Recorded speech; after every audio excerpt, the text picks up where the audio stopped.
Okay guys, तो अपन class start करें। Good morning guys. Good morning guys. आज इतना ढीला ढीला मंडे को उठने का मन नहीं था क्या किसी का? मेरा ही मन नहीं था उठने का आज तो। क्या हुआ? क्या कर लिया?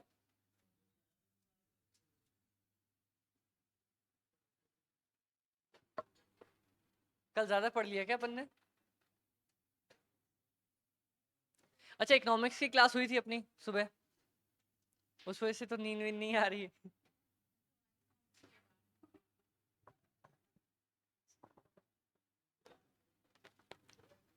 चलो गाइस, तो अपन आज स्टार्ट करने जा रहे हैं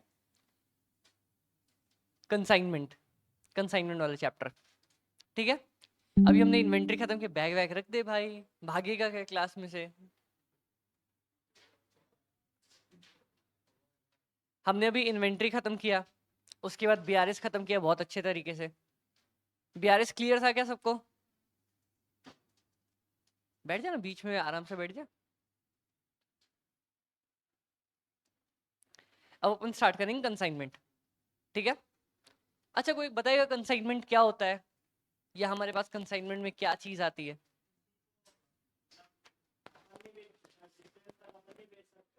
हाँ,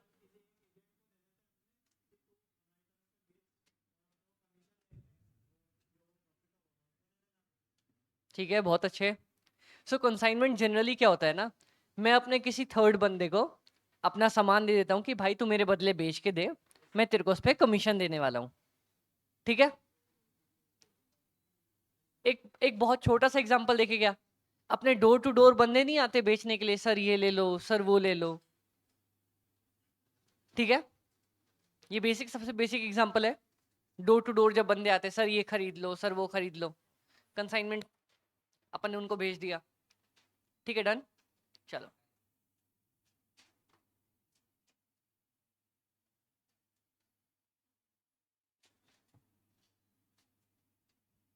ये देखो, कंसाइनर क्या करता है, कंसाइनर अपना गुड्स भेजता है कंसाइनी को। अब बताओ कंसाइनर कौन है और हमारे पास कंसाइनी कौन है? तो जो सामान भेज रहा है वो कंसाइनर, जिसको मिल रहा है वो कंसाइनी। ठीक है। कंसाइनी क्या काम करता है? सामान बेचने का काम करता है, और सामान बेचने के बाद अपना अकाउंट्स का बही खाता बना के कंसाइनर को वापस कर देता है कि सर ऐसे ऐसे ऐसे मैंने पूरा सामान बेच दिया। डन क्या गाइस यहाँ तक? चलो, बहुत अच्छे। अब अकाउंट सेल्स में हमारे पास क्या क्या होगा? डिटेल्स ऑफ द सेल्स की, मैंने भाई क्या क्या बेचा, मैंने क्या क्या खर्चे किए भाई साहब आपके हिसाब से, क्या मेरा कमीशन बनता है, कोई अगर अनसोल्ड इन्वेंट्री पड़ी है क्या, कोई एडवांस पेमेंट या सिक्योरिटी डिपॉजिट, मतलब जितना भी हम दोनों के बीच में ट्रांजैक्शंस हुआ होगा वो सारा अपन रिकॉर्ड करके उसको भेजेंगे कंसाइनर को कि सर हमारे बीच में ये काम हुआ था और अपन ने ये किया है। गाइस प्लीज इस चैप्टर पे फोकस करेंगे अपन। ठीक है, डन। चलो, अब बोलता है कंसाइनमेंट अकाउंट क्या होता है। एक हमारे पास प्रिंसिपल होता है कंसाइनर, एक एजेंट होता है कंसाइनी। कंसाइनर सीधा सीधा वो बंदा जो सामान दूसरे को देता है ताकि तू बेच के दे, और कंसाइनी वो बंदा जो हमारा सामान बेचने का काम करता है। ठीक है। एक चीज बताओ, क्या सामान कंसाइनी का है या कंसाइनर का है? कंसाइनर का है। कंसाइनी सिर्फ बेचेगा ना? ठीक है, तो ओनरशिप गुड्स की किसकी होती है हमेशा? कंसाइनर की होती है। ठीक है, बहुत अच्छे। अब ये देखो, the consignor does not send an invoice to the consignee. एक बात बताओ, अपन इनवॉइस या बिल कब इशू करते हैं? जब सामान बिक जाता है। पर क्या हम कंसाइनी को सामान बेच रहे हैं या सिर्फ दे रहे हैं? तो कभी भी उसको इनवॉइस नहीं, उसको हमेशा परफॉर्मा इनवॉइस इश्यू होती है। ठीक है, ये पॉइंट इंपॉर्टेंट था कि अपन कंसाइनी को इनवॉइस इश्यू नहीं करते, अपन उसको परफॉर्मा इनवॉइस इश्यू करते हैं।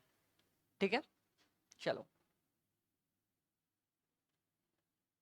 अब कंसाइनमेंट और सेल के बीच का डिफरेंस, और कमीशन और डिस्काउंट, ये तो नहीं पूछेगा।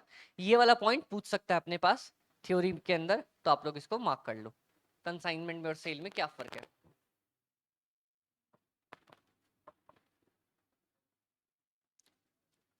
ठीक है, डन।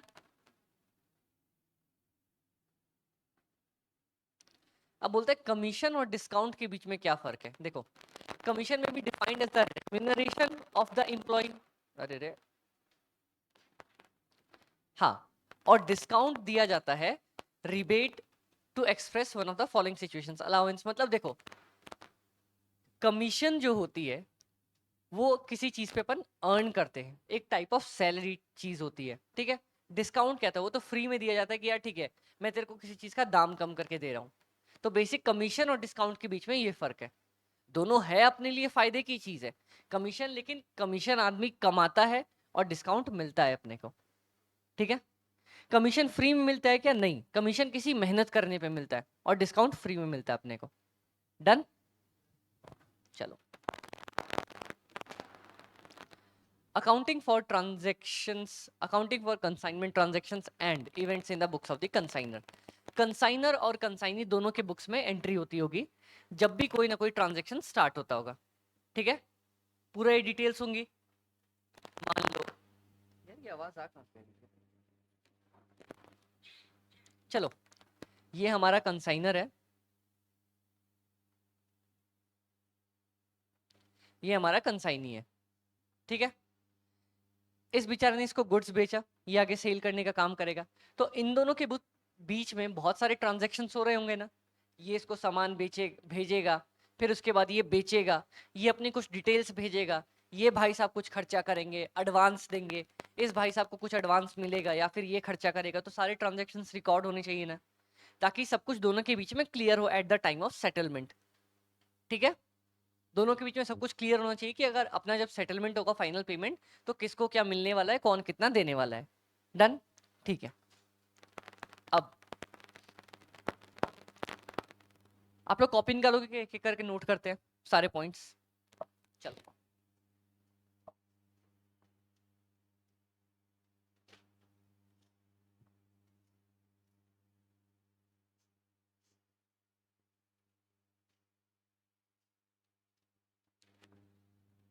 सबसे पहला वाला पॉइंट बोलते हैं कि जब हम सामने वाले को गुड्स भेज देते हैं, ठीक है, एक एक करके, ये मैं कंसाइनर हूं, ये कंसाइनी है, मैंने सामने वाले को गुड्स भेज दिए, ठीक है। तो अपन ना एक अकाउंट बनाते हैं जिसको बोलते हैं कंसाइनमेंट अकाउंट। कंसाइनमेंट अकाउंट क्या होता है? जितने भी हमारे पास जो हमने गुड्स भेजे हैं उससे रिलेटेड जो भी काम होने वाला है ना, वो इस अकाउंट में अपन ट्रीट करके चलते हैं, ठीक है। मैं उसको कोई गुड्स भेज रहा हूँ, मैं कोई खर्चा कर रहा हूँ, कोई उसको पैसे दे रहा हूँ, जो भी सारी चीजें वो इस अकाउंट में अपन डाल के चलते हैं, ठीक है। चलो, अगर नॉर्मली मैं कोई गुड्स सेल करता तो मेरे पास क्या एंट्री होती? बैंक DR टू सेल, ठीक है, या फिर डेटर टू सेल, ये होती है, ठीक है। या फिर अब कंसाइनमेंट के केस में क्या होगा? अपन ने कुछ तो भेजा है ना, गुड्स भेजे, to goods sent on consignment,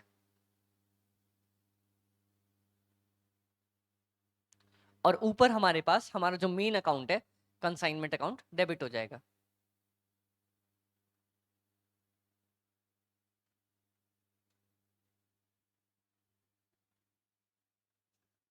सबसे पहली एंट्री ऊपर हेडिंग डालना, when goods are sent, when goods are sent to consignee. Heading लिख लेते हैं, when goods sent to consignee.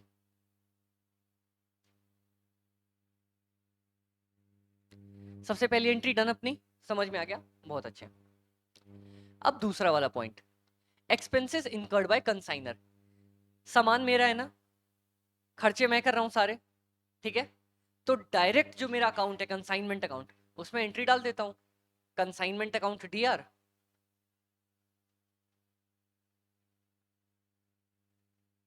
देखो इसकी एंट्री क्या बनती, consignment account DR। Consignment account बताऊं अपना कैसा है? एक प्रॉफिट एंड लॉस अकाउंट अपन ने पढ़ा था।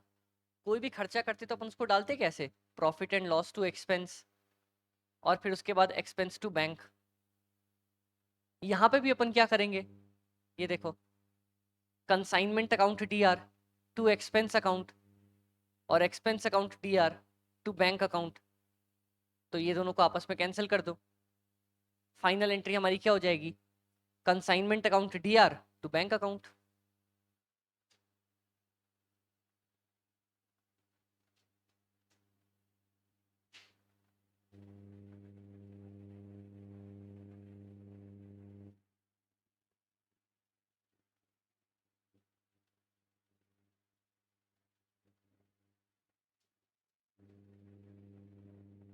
डन। चलो अब सेकेंड एंट्री हो जाने के बाद when advance is received from consignee. अच्छा एक बात बताओ, कंसाइनी जब हमारे पास हमसे सामान लेके जाता है तो यार मैं उससे एडवांस नहीं रखवा लूं कि भाई तू एक बार मेरे को थोड़े मोटे मोटे पैसे तो दे जा, मैं तेरे को सामान दे रहा हूं, कल को तू सामान लेके भाग गया तो?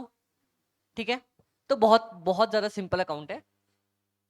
बैंक, पैसा तो मिलेगा अपने को, ठीक है। टू टू टू टू ध्यान रखना, कंसाइनी ही अकाउंट होगा, क्योंकि ये अमाउंट जब फाइनली हम उसको सेटल कर रहे होंगे ना तब ट्रीट करेंगे। मान लो लास्ट में सब कुछ कंसाइनमेंट अकाउंट को ट्रीट करने के बाद निकलता है मेरा 2 लाख रुपए, ठीक है, और भाई साहब ने मेरे को पहले ही 1 लाख रुपए दे दिए हैं, तो मैं बाकी बचा हुआ 1 लाख ही दूंगा उसको। ठीक है, ठीक है। मान लो सब कुछ उसने मेरा सामान वामान सेल कर दिया, अपन ने कमीशन। एक चीज बताओ, ये चीज देखना, ये वाला पॉइंट ध्यान से समझना। सेल किसने किया है? कंसाइनी ने। सारे पैसे मिले किसको होंगे? कंसाइनी को। तो अब बात तो क्या होती है, देखो बात क्या होती है, मालिक मैं हूं, मेन काम क्या होना चाहिए, मेरे को सब कुछ सेल खर्चे वर्चे काट के उसको सैलरी देनी चाहिए। लेकिन यहाँ होता क्या है, वो अपना कमीशन वमीशन रख के सब कुछ मेरे को पैसे वापस करता है कि भैया लो तुम अपने पैसे वापस लो। मैं उसको पैसे दे रहा हूँ या वो मुझे पैसे दे रहा है? वो मुझे दे रहा है ना, क्योंकि कमाई तो उसने करी है, अपन तो बैठ के खा रहे हैं फ्री में। ठीक है, समझ में आया? इसीलिए इसीलिए इसीलिए सबसे पहले मैं उससे कुछ एडवांस रखवा लेता हूं, ठीक है। एडवांस की entry simple simple, bank account DR to consignee account.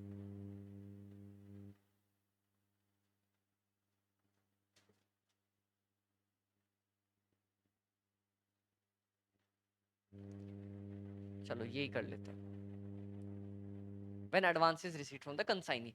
ठीक है, अब जब फाइनल सेटलमेंट के टाइम पे मान लो मुझे 2 लाख रुपए मिलने वाले होंगे फाइनल, वो पहले कितने देके बैठ चुका है मुझे? 1 लाख रुपए, अब मैं उससे 1 लाख रुपए और ले लूंगा, बात खत्म। डन। समझ में आ गया? चलो अब अगला वाला पॉइंट बोलता है on receipt of account sales from the consignee. Account sales मतलब सारा सेल्स वेल्स। Account sale contains details of sales made by the consignee, expenses incurred by the consignee। ठीक है, भाई साहब ने सारे खर्चे वर्चे रिकॉर्ड करके मेरे को दे दिए। ठीक है, सबसे पहले हम अभी किसकी बुक्स में एंट्री कर रहे हैं? कंसाइनर की बुक्स में। ठीक है, सबसे पहले फॉर एक्सपेंसेस इनकर्ड बाय, यहां पे हेडिंग डालो एक्सपेंसेस इनकर्ड बाय कंसाइनी। इसके लिए एक ही एंट्री, कौन सा? Consignment account to consignee. अच्छा एक चीज बताओ, कोई भी खर्चा अगर कंसाइनी ने किया है तो मैं डायरेक्ट उसी को क्रेडिट कर रहा हूं। क्यों? क्योंकि लास्ट में जब मेरे को उससे पैसे लेने होंगे तो मेरे को पता चल जाएगा कि भाई भाई ने पहले इतने पैसे खर्च कर दिए मेरे ऊपर, अब बाकी बचा हुआ अमाउंट में उससे ले लूंगा। ठीक है, चलो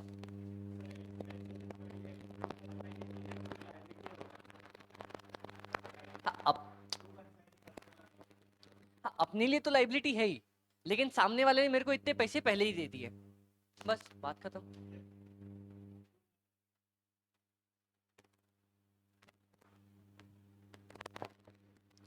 अब अब जब वो सेल्स प्रोसीड हमें देगा, ठीक है,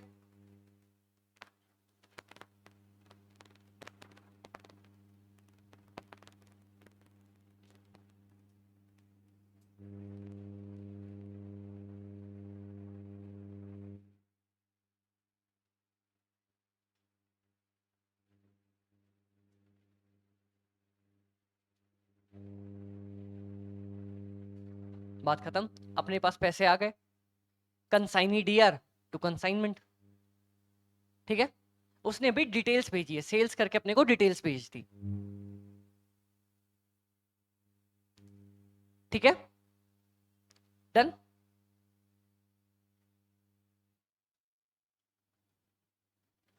हो गया, चलो।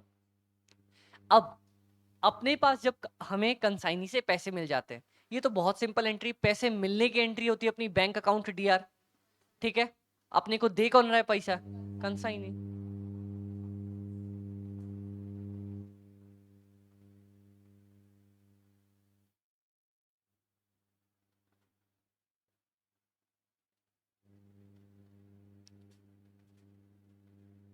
डन। अब इसकी एंट्री, हाँ, उससे पहले ये वाली एंट्री देख लेते हैं, चलो। जब मैं कंसाइनी को कमीशन पे कर रहा हूं, ठीक है, किसको दे रहा हूं मैं? कंसाइनी को।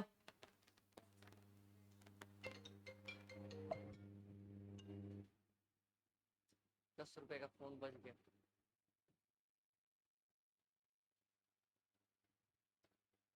कंसाइनमेंट डीआर,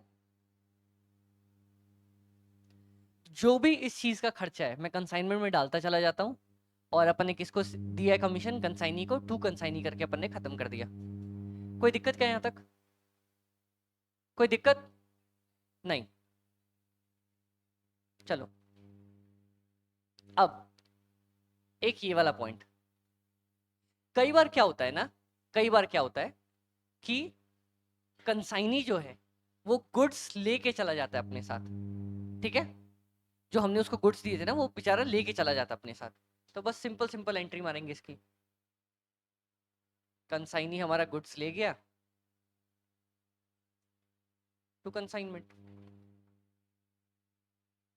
गुड्स ले गया मतलब मेरा गुड्स बिक गया ना, बस बात खत्म।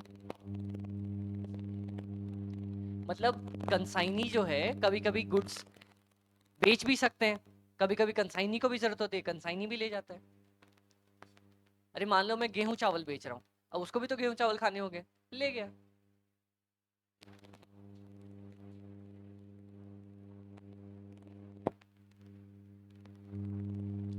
ये कंसाइनमेंट वाला ना पूरा का पूरा हमारा एंट्रीज का गेम है, ये बिल्कुल भी कुछ वैसा नहीं कि कॉम्प्लेक्स करेगा या कहीं पे घुमाएगा, ये सिर्फ और सिर्फ हमारे पास एंट्रीज का गेम है। अब फॉर अनसोल्ड कंसाइनमेंट स्टॉक, अब ये देखना, जब हमने उसको भेजा था, जब हमने भेजा था तब क्या एंट्री करी थी? Consignment to goods sent on किया था, ठीक है। बस अब जब वापस करेंगे तो कंसाइनमेंट स्टॉक अकाउंट, या फिर वही जो गुड्स अकाउंट कर देंगे यहाँ पे to consignment account, same entry को रिवर्स कर देंगे।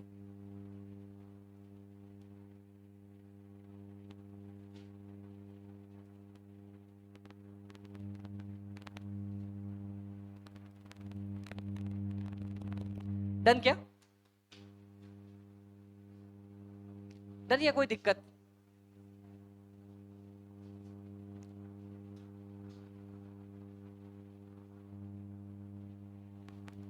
आप देख, हाँ ये मतलब बहुत स्पेसिफिक केसेस, मतलब जो स्पेशल केसेस आते हैं ना अपने, उसी में काउंटिंग हो रही है, बस बात खत्म।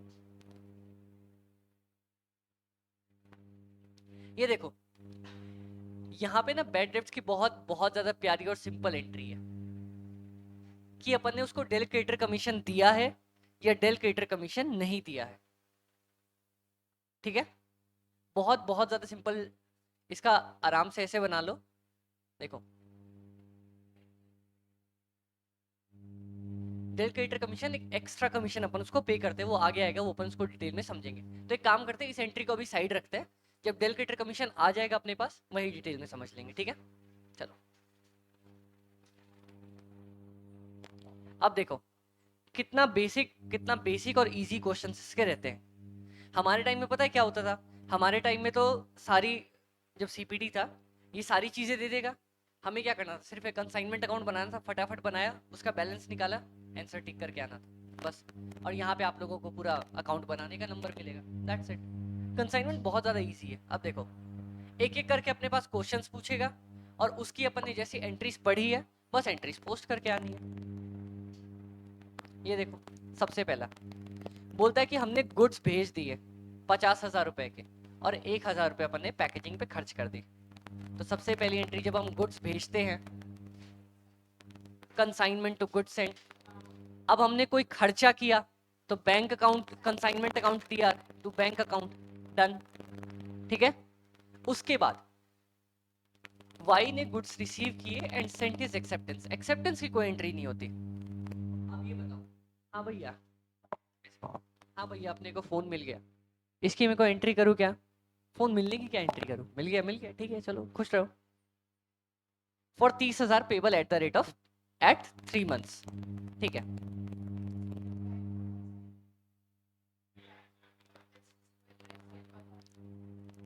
उसने गुड्स मिला और अपना एक्सेप्टेंस दिया है कि मैं 30,000 दूंगा 3 महीने में, ठीक है। ये देखो, if consignee sends an advance debit cash receivable, जो जैसे देगा वैसे दे देंगे, बात खत्म। कि भाई अभी यहाँ पे उसने कैश तो बोला नहीं है, बोलता है मैं 3 महीने में दे दूंगा, तो अपना बीआर दे रहा होगा उसको, bills receivable. Bills receivable account दिया टू कंसाइनी अकाउंट।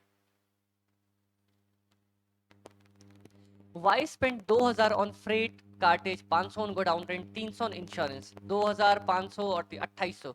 भाई साहब ने 2,800 रुपए खर्च कर दिए। कंसाइनमेंट अकाउंट दिया टू, कंसाइनमेंट अकाउंट कहाँ गया? अरे किधर गया भैया, किधर भग गया? डाला तो होगा भैया ने।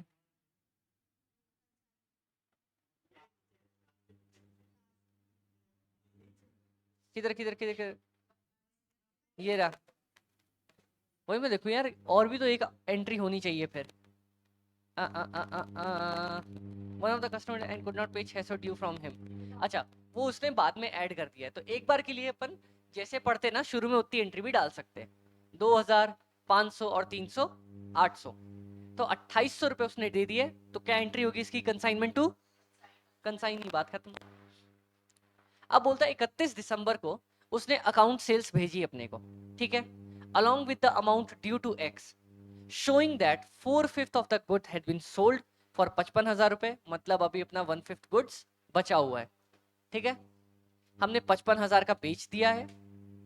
Y is entitled to a commission of 10%। अब देख लो, सबसे पहले अपन सेल्स की एंट्री डालेंगे, ठीक है। सेल्स की एंट्री क्या डालेंगे? कंसाइनी अकाउंट दिया टू कंसाइनमेंट अकाउंट, 55,000। अब बेचारे को कमीशन मिलेगी, कमीशन की क्या एंट्री डालेंगे? कंसाइनमेंट अकाउंट दिया टू कंसाइनी, डन, बात खत्म। यहां तक अपन ने सीख लिया, बहुत अच्छे। अब उसके बाद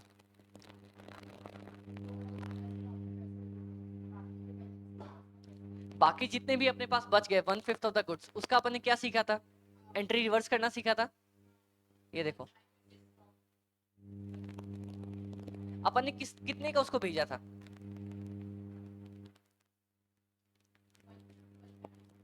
1/5 बचा, हमने उसको सामान कितने का भेजा था? 50,000 का। और ये देखो,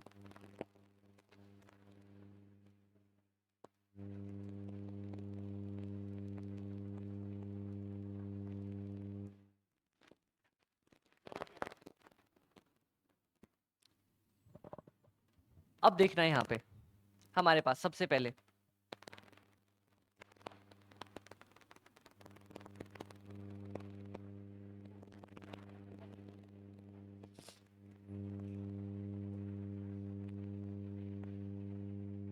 रेट और एक्सपेंसेस। किधर गया क्वेश्चन? हाँ,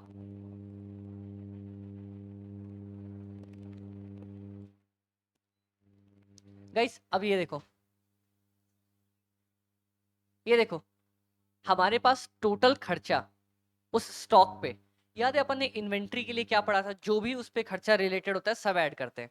तो हमारे पास 50,000 तो ये खर्चा हुआ था, ठीक है। 1,000 इन्वेंट्री पे और खर्चा हुआ था पैकेजिंग वाला, प्लस फ्रेट एंड कार्टेज पे 2,000 रुपए और खर्चा हुए थे हमारे, हुए थे। टोटल इन्वेंट्री कितनी हो जानी चाहिए हमारी?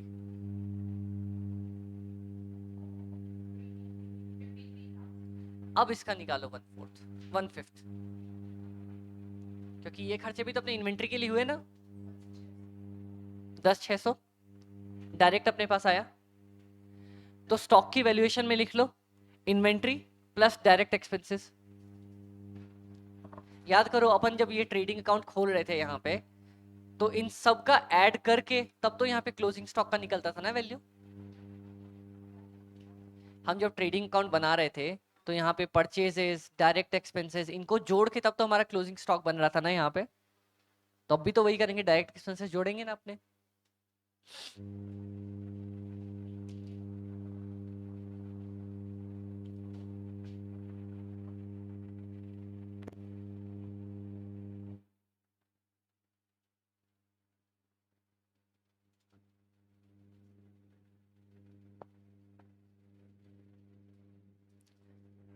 डन? समझ में आया क्वेश्चन? समझ में आया? कोई दिक्कत? इजी था, मतलब सिर्फ और सिर्फ हमारा एंट्रीज बेसिस था। इसमें हमने एक नया पॉइंट कौन सा सीखा, इन्वेंट्री जो हमने भेजी है उसको, उसकी वैल्यू निकालना कि उसमें डायरेक्ट एक्सपेंसेस भी ऐड होंगे। उसके अलावा कुछ नया था या सिर्फ एंट्री थी? सिर्फ एंट्री थी, कुछ भी नया नहीं था अपने पास। अब ये देखो,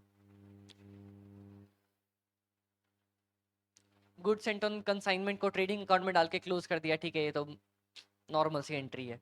उसको ट्रेडिंग अकाउंट में डाल दिया, क्लोज कर दिया, ठीक है।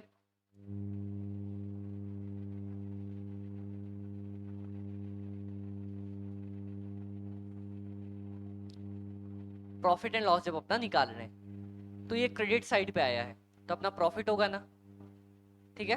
दिखाते कैसे, ये देखो, ये अकाउंट बनता है अपना।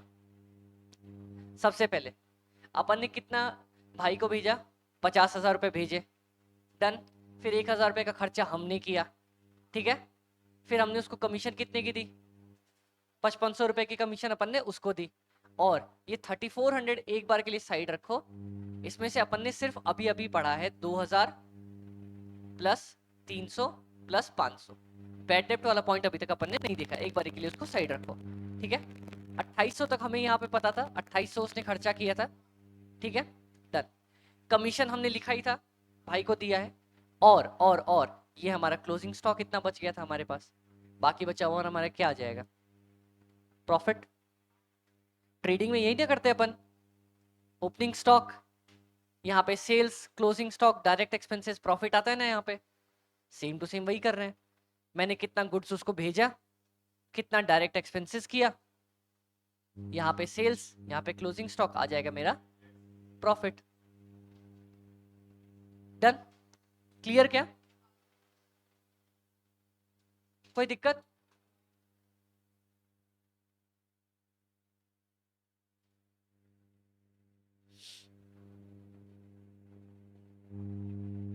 डन डन डन डन, चलो, बहुत अच्छा।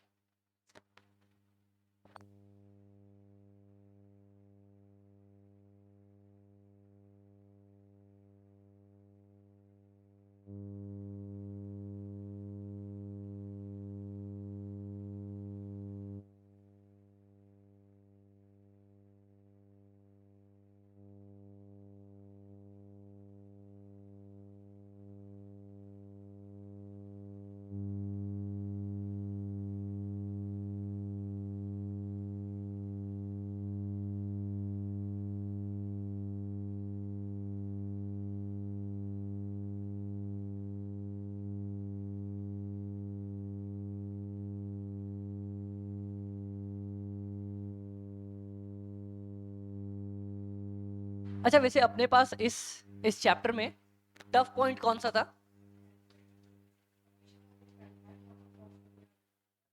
एक एबनॉर्मल लॉस और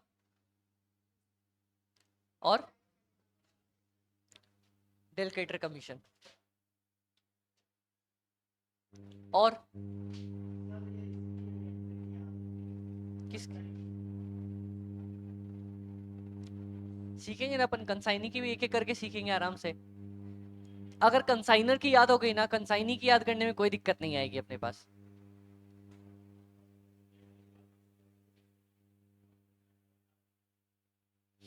ठीक है क्या गाइस, स्टार्ट करें अपन अगला वाला टॉपिक।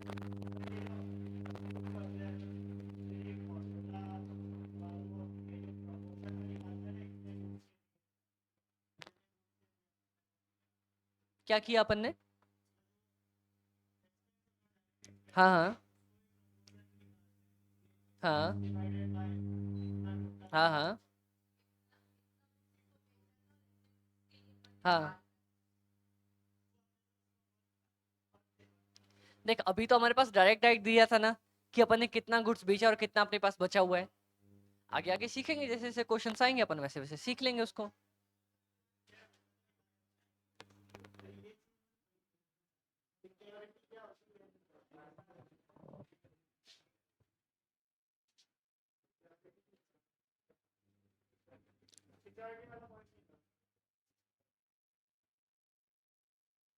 चलो वैल्यूएशन ऑफ इन्वेंटरीज वाला पार्ट देखेंगे अपन।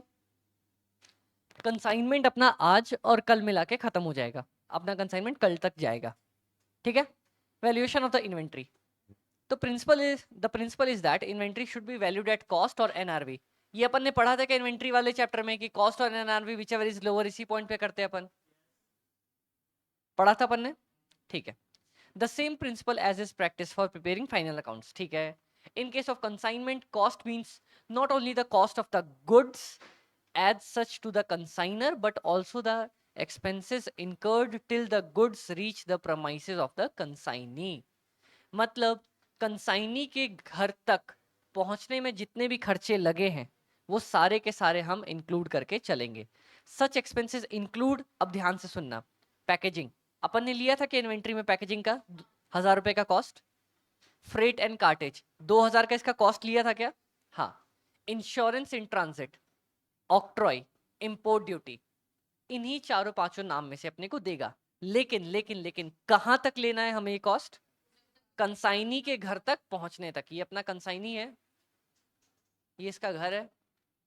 वाह क्या घर है। हाँ ये इसका घर है। इसके घर तक पहुंचने तक जितनी भी मेरी कॉस्ट लगने वाली है ना, ये गेट है, यहां तक पहुंचने पहुंचते तक जितनी भी कॉस्ट लगने वाली है वो अपन सिर्फ लेने वाले। इसके बाद लेंगे क्या कोई कॉस्ट? नहीं। तो पता है मैं ना जब भी जैसे अगर मान लो मैं बुक से पढ़ रहा हूँ तो मैं हमेशा एक ही चीज करता था। अब इतने बड़े में मेरे को क्या करना है, सिर्फ एक चीज लिखूंगा, यहाँ पे लिख लूंगा कंसाइनी के घर तक की कॉस्ट ही लेंगे, बात खत्म, डन। बस अब इतना लंबा चौड़ा पैराग्राफ थोड़ी पढ़ूंगा मैं दोबारा कभी जिंदगी में। और एक काम क्या करूंगा, कौन कौन से यहाँ पे एग्जाम्पल दिए, मैं एग्जाम्पल हमेशा हाईलाइट करके रखता हूँ। एग्जाम्पल डन हो गया। But expenses incurred after the goods have reached the consignees go down. Guys, हल्ला मत करो please. Have reached the consignees go down are not treated as part of cost of purchase for valuing the inventories on hand. ठीक है, यही बात अपन ने पढ़ी। इसीलिए ऊपर वाले केस में यहाँ पे अपन ने ये देखो भाई साहब ने खर्चे कौन कौन से किए थे, गोडाउन का भी किया था, इंश्योरेंस का भी किया था बाद में, लेकिन अपन ने बाद में नहीं लिया। पहले जो होना था इंश्योरेंस इन ट्रांजिट था। ये इंश्योरेंस बताओ कौन सा इंश्योरेंस है? वो गोडाउन में रखे हुए का इंश्योरेंस है। इंश्योरेंस इन ट्रांजिट होता तो साफ साफ लिखता कि इंश्योरेंस इन ट्रांजिट है। डन क्या गाइस, कोई दिक्कत समझ में आया? तो अपने पास सिर्फ एक पॉइंट यहां से निकल के आया कि कंसाइनी के घर तक पहुंचने तक की ही कॉस्ट अपन लेने वाले हैं, उसके बाद कुछ नहीं। Sometimes an examination problem states only that consignor's expenses amounted to such amount and that consignees spent so much. If details are not available, then for valuing inventory the expenses incurred by the consignee should be treated as part of cost while those incurred by consignee should be ignored. मतलब देखो ये वाला point सबसे ज्यादा important है। जब institute ने खुद ही हाईलाइट कर दिया अपन को। पता है क्या कह रहा है?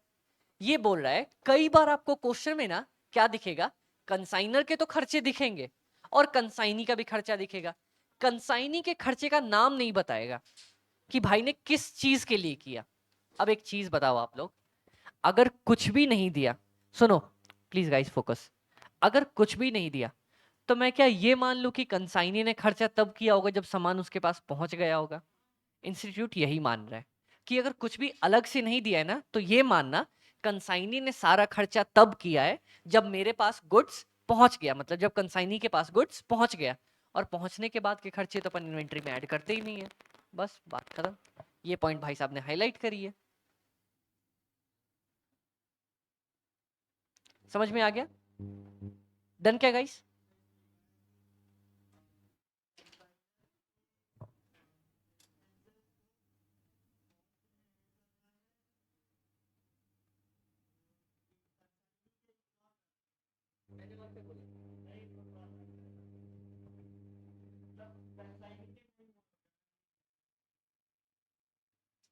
कंसाइनी के नहीं हुए होंगे, उसने खर्चा किया है तो मतलब खर्चा तो किया ही है, लेकिन बाद में किया होगा तो ऐड नहीं करेंगे। कब तक के खर्चे ऐड करते हैं? मैंने अभी क्या बताया, ऊपर क्या लिखा है, वो कहां तक के खर्चे ऐड करते हैं? हाँ, और अभी मैंने क्या बोला, अगर नहीं दिया होगा तो क्या अज्यूम करेंगे कि उसने बाद में सारे खर्चे किए हैं, तो मैं ऐड करूंगा या नहीं? तो बस वही तो मैं भी बोला। देखो, done. If expected selling price of the inventories on the hand is lower than cost, मतलब अपनी नेट रियलाइजेबल वैल्यू कॉस्ट से, एक तो जनरली कम केसेस होंगे जहां पे एनआरवी भी अपने को देने वाला होगा, लेकिन अभी अपन ने इन्वेंट्री कैसे निकाली थी? 10,000 plus 2,000 plus 1,000 divided by into 1/5 किया था क्या ये वाला किया था क्या अभी अपन ने?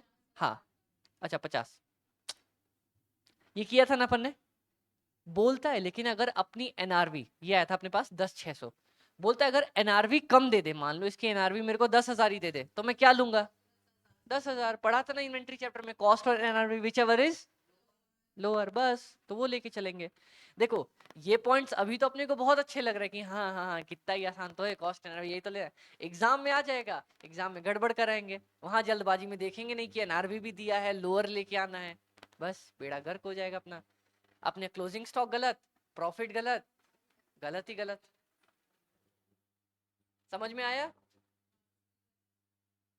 तो कॉस्ट और NRV which ever is lower. Done. चलो,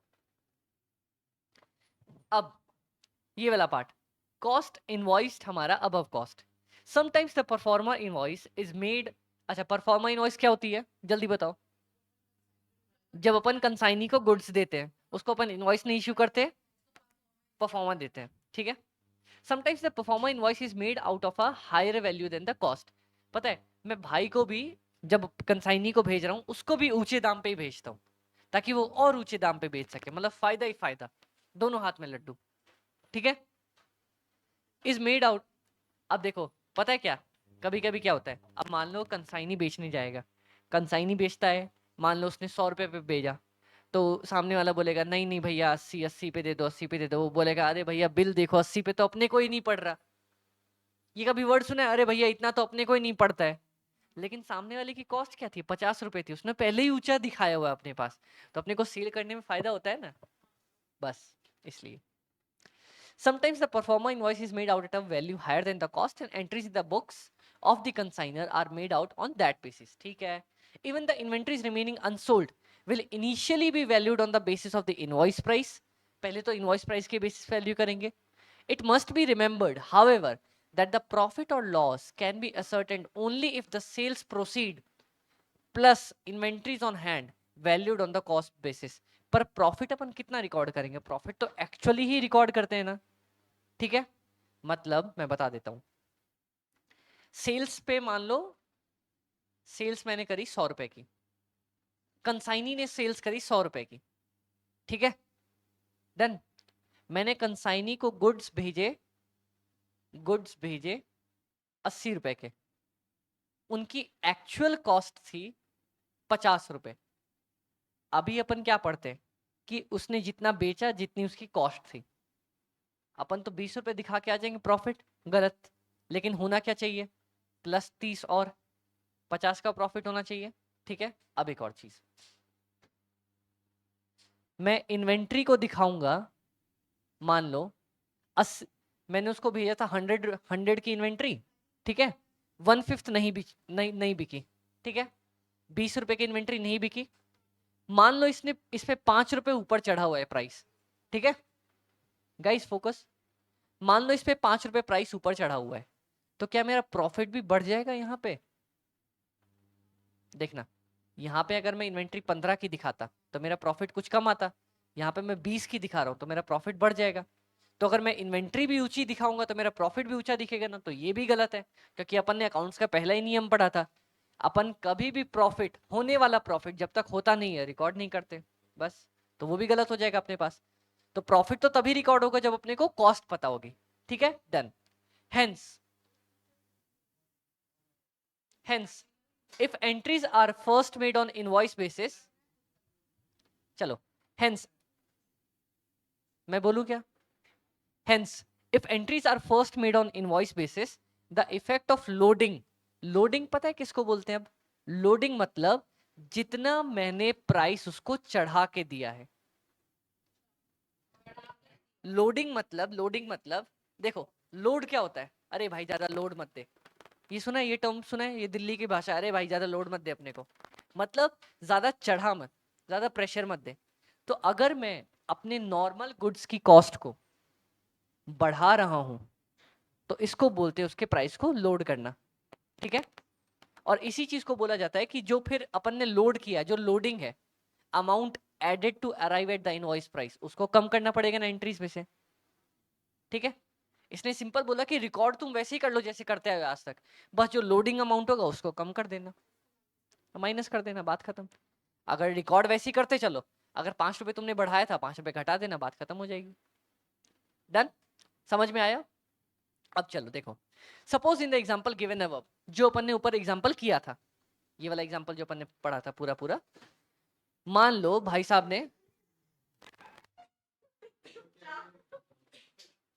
चलो मान लो ऊपर वाले एग्जाम, चलो मान लो ऊपर वाले एग्जांपल में,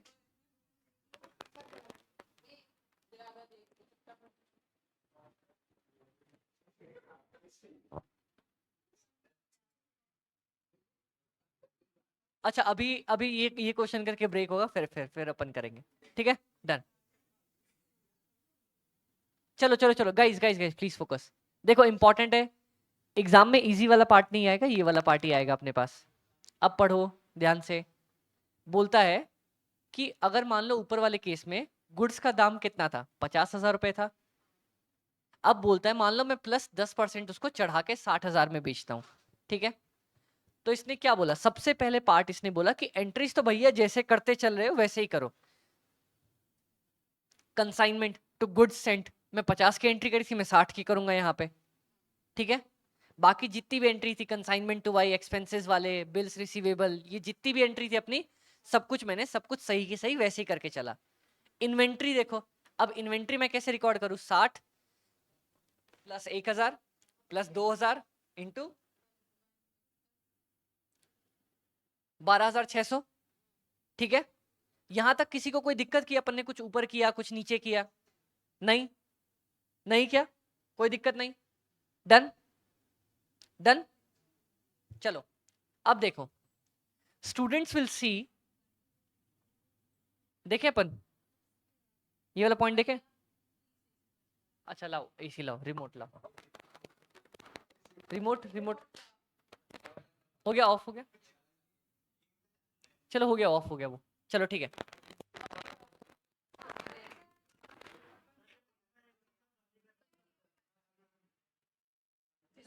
वैसे वैसे पंखा एसी बंद कर दो यार, पंखा चल तो रहा है मतलब।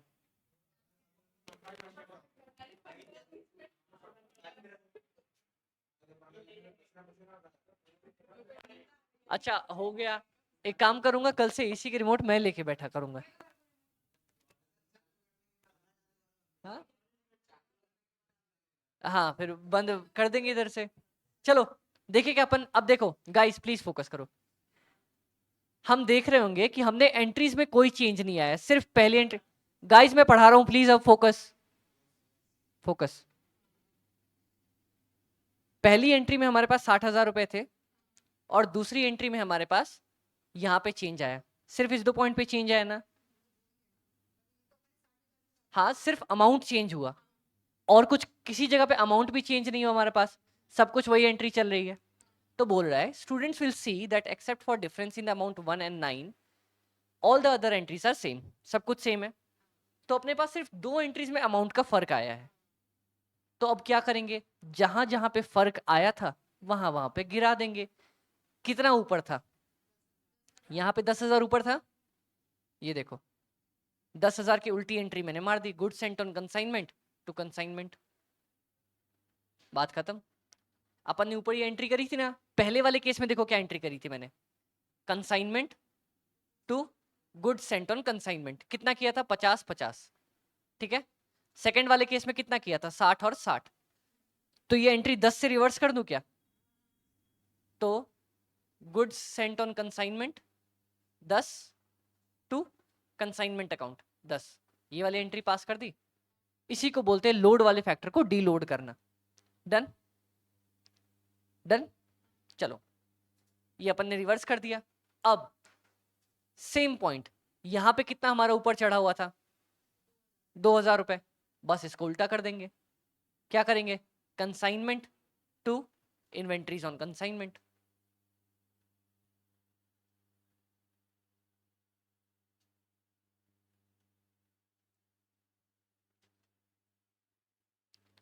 डन, क्या समझ लगा, क्या पल्ले पड़ा क्या गाइस। अपन ने, इसने यही बोला भाई ने कि बोलता है यार शुरू में ही तामझाम लेके मत चल, नॉर्मल एंट्रीज करते चलना, बस जितना बढ़ा होगा उतने को पलट देना एंट्री को।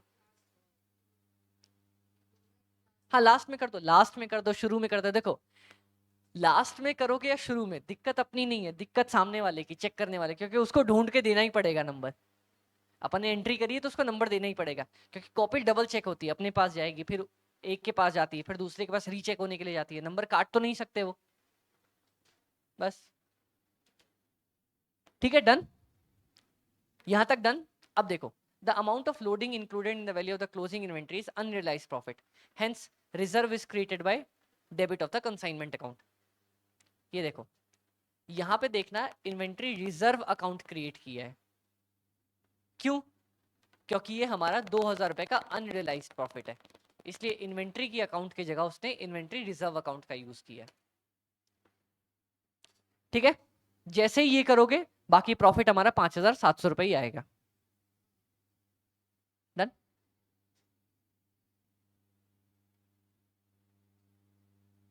डन, क्या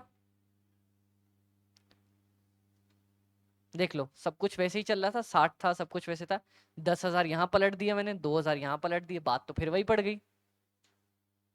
ऊपर करता या नीचे उसको पलट देता, बात तो उतनी पड़ गई मेरे को, बस और कुछ भी नहीं हुआ। इसके बाद अपन डेलीगेटर कमीशन पढ़ेंगे। डन, क्या कोई दिक्कत यहां तक, कोई दिक्कत, कोई पॉइंट, कुछ कंफ्यूजन। इतने भी शांत मत हो जाओ यार। डन, क्या ब्रेक करें अपन, चलो ब्रेक है अपना।